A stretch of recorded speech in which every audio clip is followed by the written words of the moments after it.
Ça y est, le site du Pont du Gard a entièrement rouvert.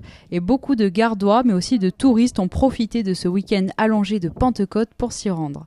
Après de longs mois de fermeture, on apprécie de revoir le site reprendre vie. Ça fait longtemps qu'on vient ici parce qu'on est de Romoulin et c'est vrai que le confinement, on y était aussi. Et là, c'était triste. C'était triste et le problème, c'est que là, ça fait du bien de voir du monde. Beaucoup de monde. C'est très très bien. On a la joie au cœur de voir tout ça.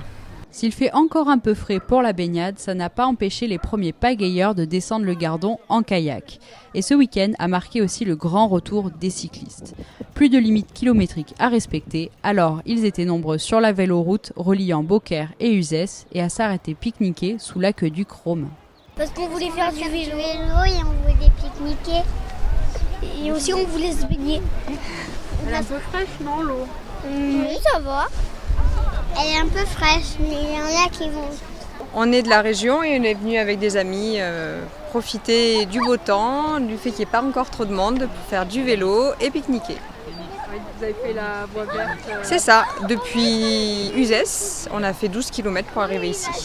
Au-delà de l'activité physique, cette sortie a permis à beaucoup de revoir leur entourage après une longue période de restriction et aussi de prendre un bon bol d'air frais pendant ce week-end prolongé dans un cadre exceptionnel. Oui, là quand même on se sent vraiment en liberté, on a de quoi poser les yeux partout, à gauche, à droite, devant, derrière. Et puis tout ce symbole, quoi. C'est tellement beau, tellement majestueux, même au bout de 10 fois, 20 fois, 30 fois, c'est toujours majestueux quand on arrive là. Si les Gardois sont ravis de retrouver leur pont, des visiteurs venus de beaucoup plus loin le découvrent avec joie. C'est le temps qui nous a fait aller, dans un premier temps, faire une petite balade en canoë. Et en passant sous le pont du Gard, on s'est dit, tiens, maintenant qu'on est passé dessous, on va aller faire un tour dessus. Voilà. D'où notre tenue, on va dire.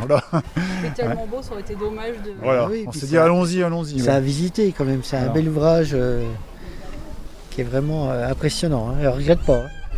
Surtout que ce week-end marquait aussi la réouverture de la terrasse du restaurant du Pont du Gard, littéralement prise d'assaut par les visiteurs le midi. Mais aussi du musée. Même si beaucoup préféraient rester en plein air après les confinements successifs, comme ces touristes bretons venus profiter des berges. On a fait les musées, mais c'est plus compliqué, les musées avec le masque, les distanciations sociales, enfin voilà. Donc là c'est plus agréable aussi, une petite balade en nature. Ouais, proche de la rivière, proche de l'eau, donc c'est sympathique. Le site du Pont du Gard est ouvert tous les jours dans la limite du couvre-feu. L'entrée coûte 9,50 € par personne avec le parking inclus.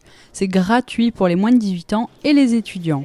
Chaque année, ce sont des centaines de milliers de personnes qui viennent admirer cet emblème du Gard. Et d'ailleurs, il est en lice pour représenter l'Occitanie au concours du monument préféré des Français. Les votes sont ouverts sur le site France TV.